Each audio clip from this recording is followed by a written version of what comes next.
Será que o ministro Edson Fachin vai se tornar o grande herói da revisão da vida toda? Vamos entender todo esse contexto? Eu te peço para ficar comigo até o final do vídeo. É um vídeo rápido, objetivo, mas com muitas informações. Eu vou te mostrando aqui na tela e você vai construindo o seu próprio posicionamento, a sua própria opinião a respeito dessa situação tão dramática que é a revisão da vida toda. Fica comigo até o final do vídeo e compartilhe isso daqui com o máximo de pessoas que você puder.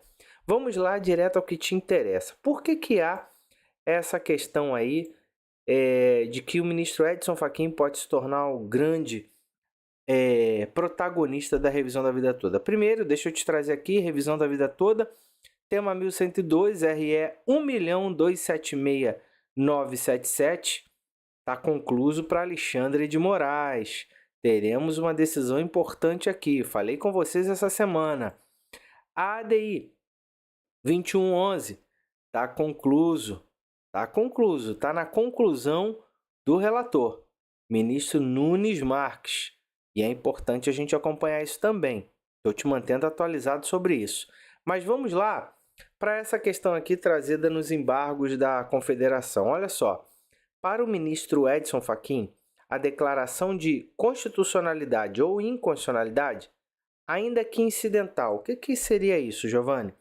Toda vez que um juiz de primeiro grau, qualquer juiz do Brasil, se depare com uma situação de inconstitucionalidade, pode-se buscar ali, pode-se levar ali a declaração incidental. Ele pode declarar que aquilo ali é inconstitucional. E isso vai subindo até o STF. Foi o que aconteceu com a revisão da vida toda, porque ela veio de um tema, o tema 1102 veio de uma ação de um aposentado, que entrou lá na Justiça Federal em primeiro grau, pedindo ali a revisão da vida toda, e a revisão da vida toda se tornou um tema também no STJ, e agora se tornou um tema no STF, e agora estamos com todo esse movimento aí, com toda essa história da revisão da vida toda, sendo decidida e julgada no tema 1102 e também nas duas ADIs, 2110 e 2111.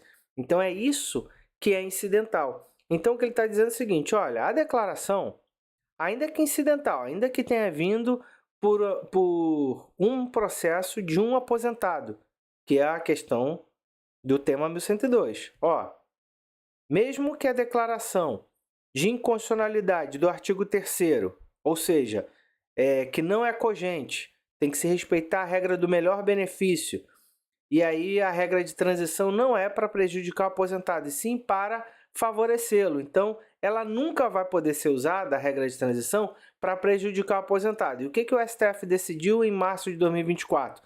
Que não, a regra não é para beneficiar o aposentado. Ela é obrigatória, ela é cogente. Beneficiando ou não, ela tem que ser cumprida. Foi isso que o STF decidiu lá nas duas ADIs, 2110 e 2111, de 30 anos, onde eles nunca tinham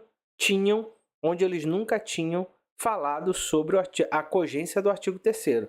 Mas vamos seguindo, porque eu já te falei que isso aqui é um julgamento político, mas você precisa entender isso daqui. É isso que ele está dizendo, olha, a declaração que foi dada lá, a vitória que foi dada lá para os aposentados no tema 1102, opera preclusão consumativa da matéria. O que é isso, gente? Precluir. Precluir, olha, já passou, já avançamos desse ponto. A gente não pode mais discutir esse tema.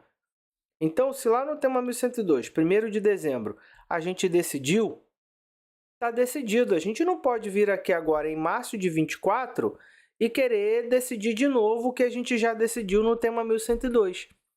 É isso que ele está dizendo aqui. Entendeu?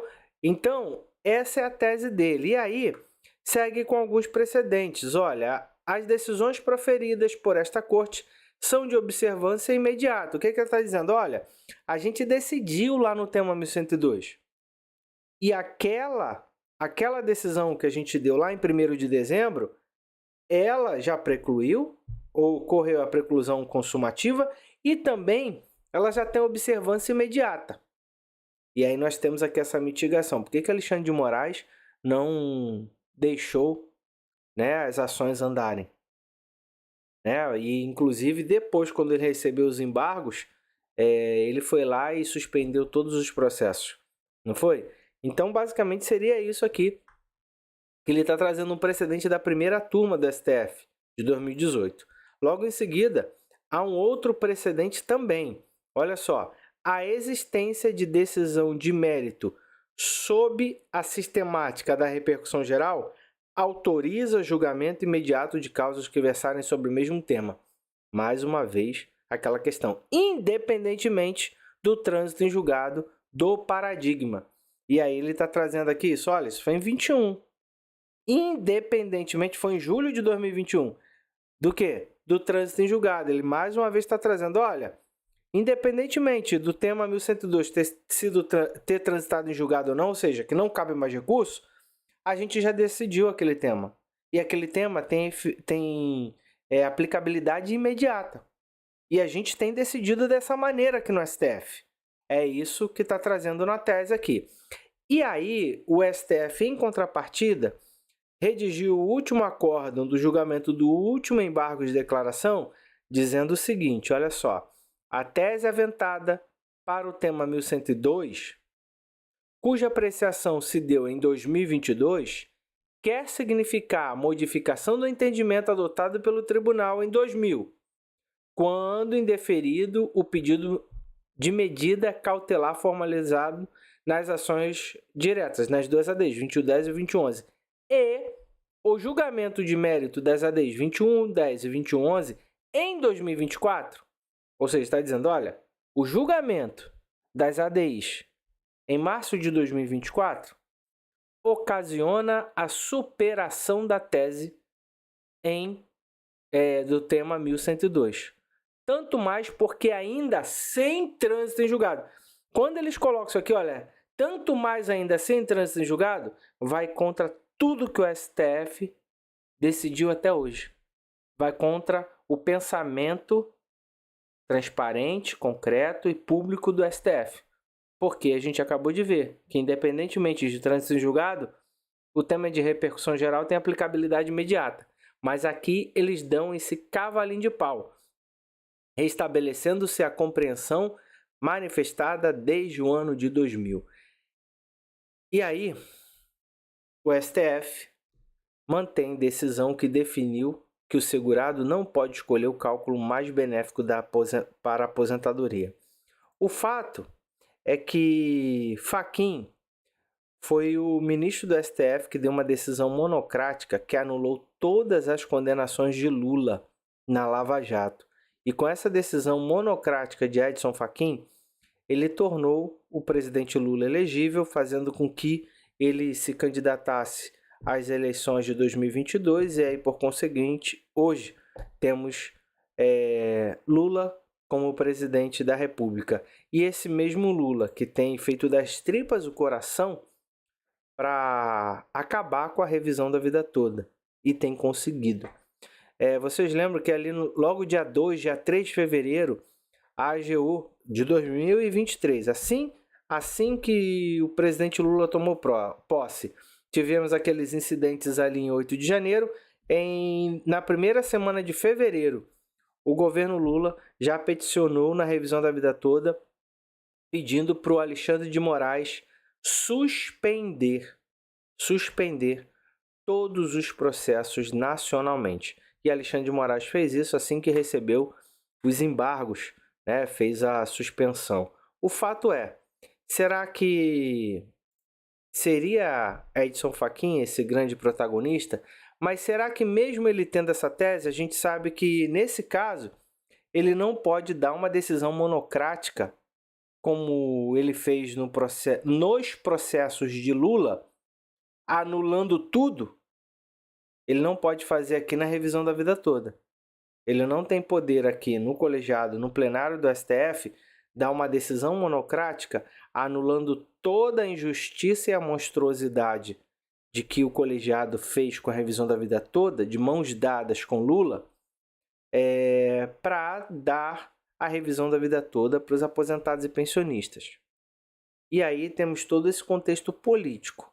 E aí eu fico o tempo todo aqui te reforçando esse julgamento político, porque todos os outros canais aqui ficam o tempo todo afastando a figura do presidente Lula da responsabilidade na derrota da revisão da vida toda. E eu te pergunto, o presidente Lula tem ou não tem culpa no cartório? E o Alexandre de Moraes, você não acha que se curvou a toda a sistemática e a toda a narrativa construída para derrubar a revisão da vida toda e deixou os aposentados e pensionistas ao léu? Qual é a sua opinião diante disso? Lembrando que, como já te falei, teremos duas decisões importantes agora. A decisão monocrática, sim, a decisão de Nunes Marques pode aceitar ou rejeitar os embargos de declaração. E aí isso meio que finaliza a situação. E teremos aqui também, no tema 1102, uma decisão de Alexandre de Moraes, se aceita ou não a DPU como amigos da corte. Mas nessa decisão ele pode tomar dois caminhos também. Ele pode, olha, aceita a DPU e aí logo em seguida ele traz o posicionamento dele, inclusive alçando essa tese do ministro Edson Fachin. E aí isso traria um pouco de força e traria esperança, um fio de esperança. E aí a gente teria que ir para cima do Lula. Só que, infelizmente, o único que tem colocado aqui, apontado o dedo para a cara do Lula, sou eu. Se tivéssemos todos esses canais que falam de revisão da vida toda apontando o dedo para a cara do Lula e dizendo: Lula, você é o responsável pela derrota da revisão da vida toda, você já teria ganhado a revisão da vida toda. Mas cria uma narrativa de afastar o Lula. Por que eles afastam o Lula? Porque eles ganham com isso. Eles fazem parte do governo Lula. São amigos íntimos e históricos de Lula.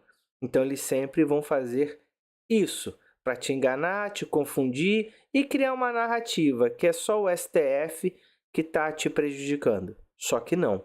Preste atenção, fica ligado e deixa sua opinião aí. Bom dia, até logo. Tchau.